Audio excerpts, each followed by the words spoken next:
tides are the lifeline here. Life flows through an intricate network of countless channels and rivers.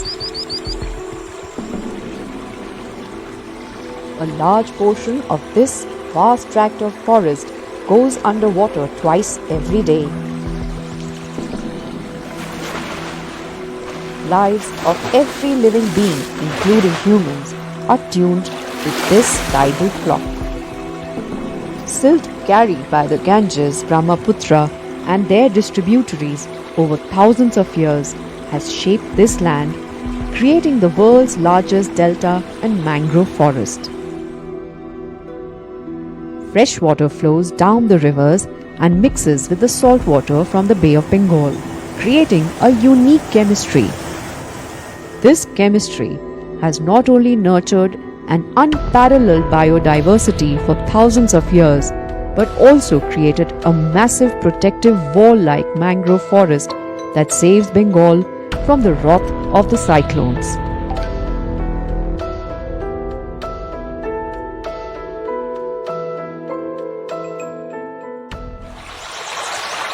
The tide has started receding.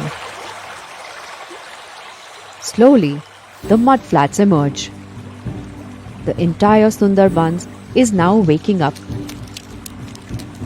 The fiddler crabs have come out of their burrows and get busy.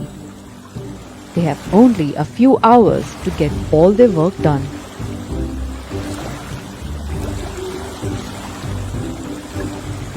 The mud mixed with nutrition is carried with the water. Mud skippers are amphibious fish. They too share an interest in this ever-renewable food source.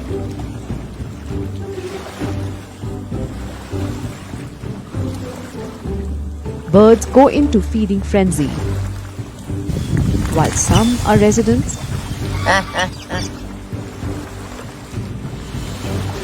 many others are winter visitors. During winters, as the days in the northern hemisphere shorten, these birds migrate towards the equator in large flocks.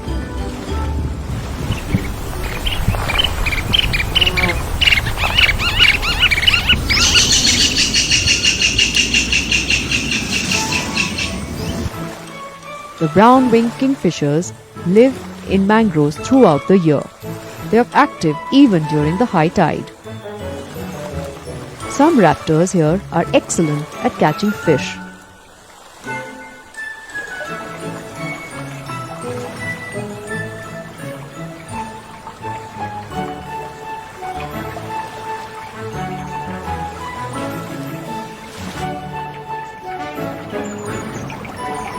All are now ready for the hunt.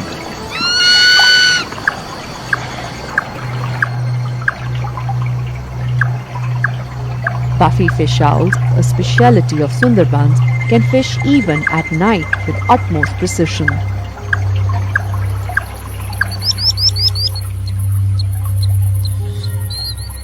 Winter is short here. Through the layers of fog, the world's largest reptile, a saltwater crocodile, swims towards the river junction. It must reach the junction before the high tide starts. The tide will bring the bigger fish. Even though fish is their primary diet, they eat anything they can lay their jaws on.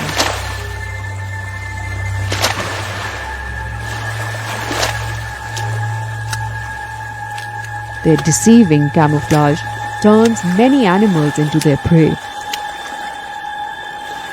And on rare occasions, even humans.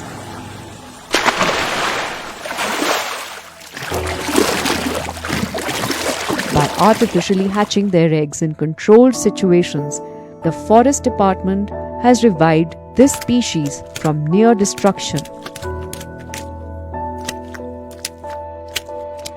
Today, Sundarbans has the second largest population of saltwater crocodiles in India.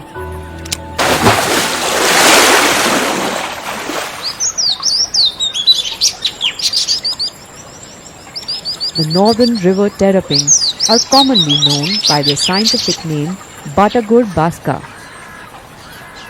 They almost became extinct in the wild until a few years back.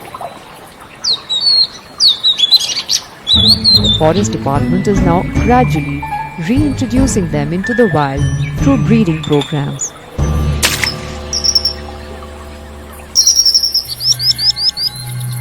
But the most remarkable feature of Sundarbans is its floral diversity.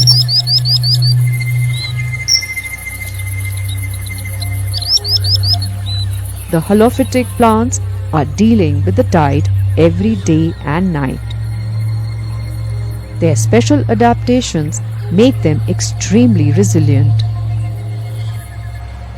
Their roots are submerged in water most part of the day. Pneumatophores rising above the water supply oxygen to the roots. Stilt roots provide extra support in this muddy, watery forest floor. Water carries germinated seeds of Bruguera to other parts of the forest. New trees grow. Forest reclaims its land. Towards south, Sundarban meets with the coast of the Bay of Bengal. In some places, the mangrove forest is slowly moving towards the sea. And in some, it's just miles after miles of empty sand and silt beaches.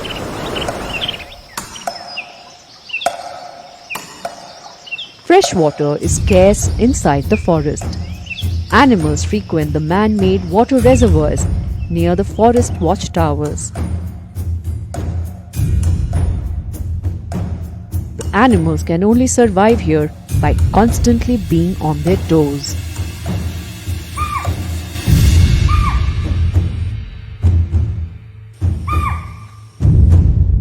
For the Sundarban tigers are both fast and agile,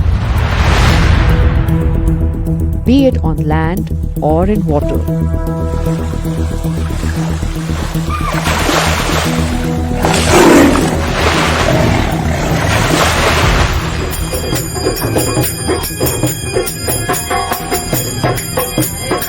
Tigers are intertwined with the lives of the people living here.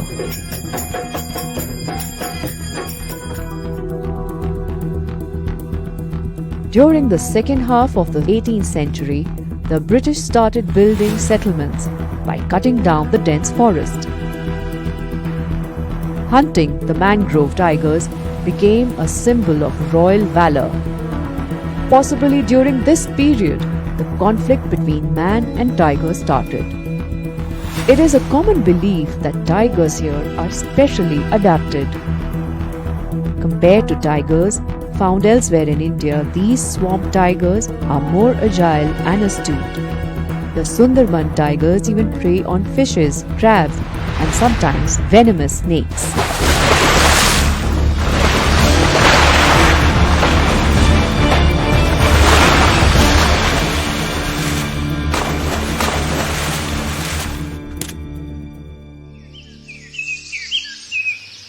Countless villages lay on the edge of the northern boundary of the Tiger project.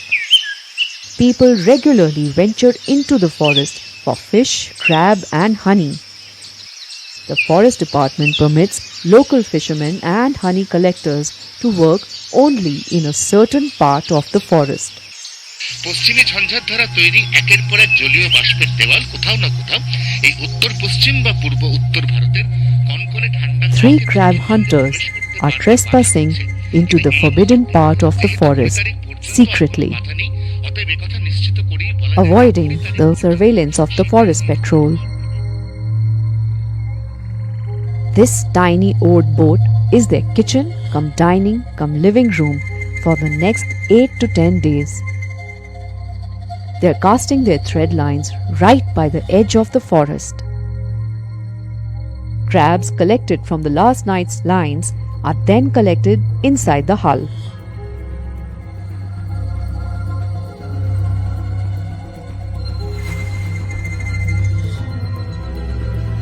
They are fully aware that most of the people who die from tigers' attacks are crab hunters.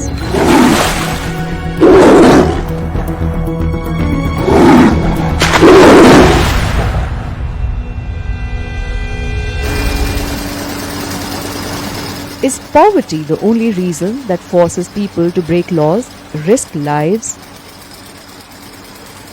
Many fishermen earn a livelihood by fishing legally near the villages. These crabs have high value due to its demand abroad.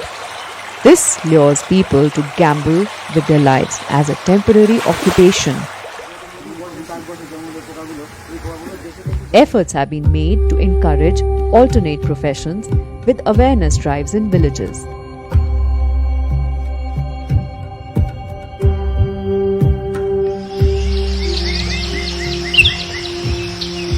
Tourist lodges and resorts are increasing in the surrounding villages. Motorboats are the safari vehicles.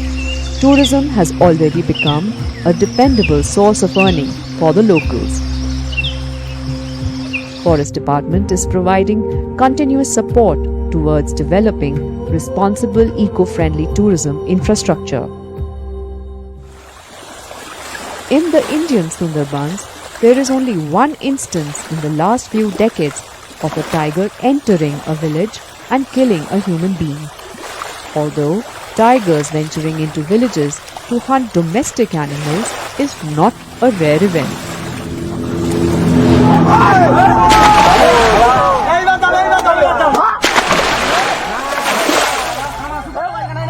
Government takes all the steps necessary to prevent this from happening. Dense forest lies on the other side of the nylon net. Fear of tigers is at every step. But regular maintenance of the net is crucial. The 168 kilometers long net prevents the tigers from entering the village.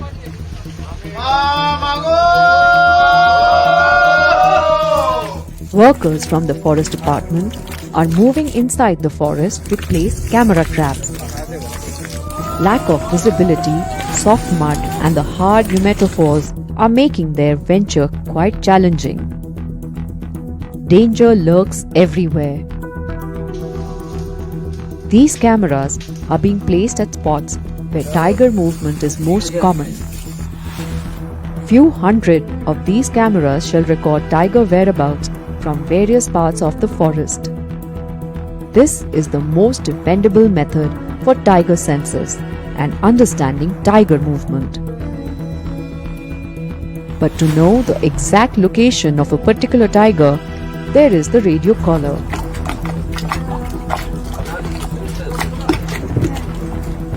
This male tiger was bait trapped and brought to the Harikhali beat office. After tranquilizing him, a collar with a radio transmitter is being placed on its neck.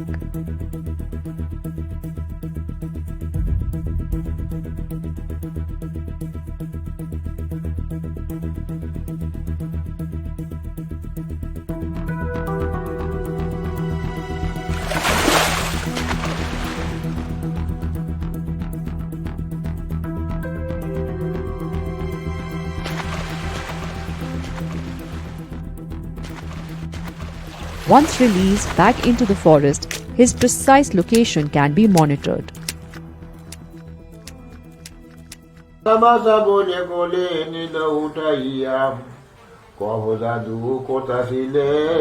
Bon Bibi, the universal deity of people of Sundarbans, who saves them from the grasp of Dokhin Rai, the king of the forest disguised as a tiger. Both Hindu and Muslim communities have belief in this folklore. Honey collectors start their journey inside the forest only after offering their prayers to Bon Bibi. Honey from the Sundarbans is world-renowned. Forest Department issues permits to collect honey in certain areas in the buffer.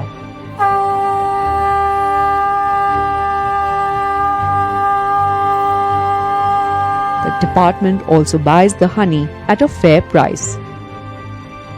The mask, which is traditionally worn on the back of their head, is to mislead the tiger.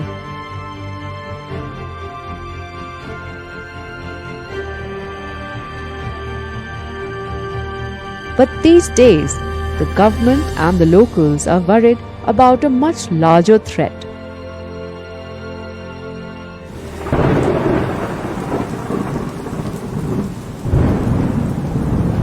Consecutive cyclones have already wreaked havoc on Sundarbans.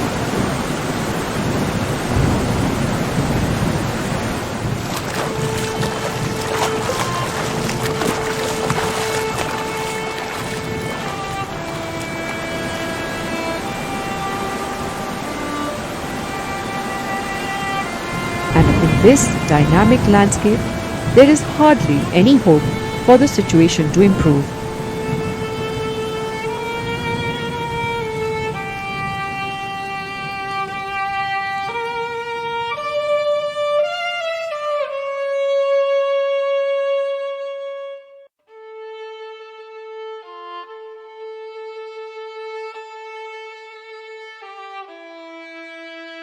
Farming has increased by many folds during the last century.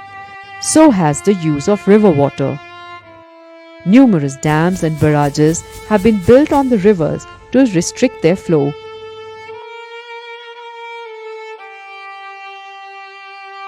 Freshwater supply from the north has decreased drastically. Sundarbans gets its name from Heritera or the Sundari tree. But due to increased salinity of these waters, trees like Heritera and Nipa are becoming rarer. The landscape is transforming rapidly. The forest has gradually shrunk due to increasing population in the last few decades. By clearing forests and building embankments, we have been using the land to farm crops and fish. Our so-called development has weakened our natural defense.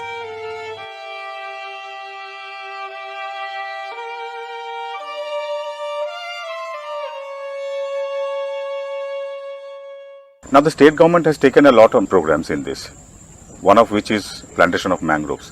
Though it is very difficult to plant mangroves artificially, but still in the uplands where there are mangroves and people are destroying the mangroves for creation of ponds and other water bodies. So we always try to aware the people that these mangroves should be preserved for the safety of us. So the state government has taken up a massive program where thousands of hectares of plantations are being taken up and to restore mangroves in the coastal areas. Local residents are being used to regreen Sundarbans. Sundarbans' wellness is important for the entire Bengal. It's time for us to take some more responsibilities. If nature survives, people shall survive too. If we consciously reduce wastage, are more considerate towards nature and be more careful while making developmental decisions, nature will one day heal all its wounds on its own.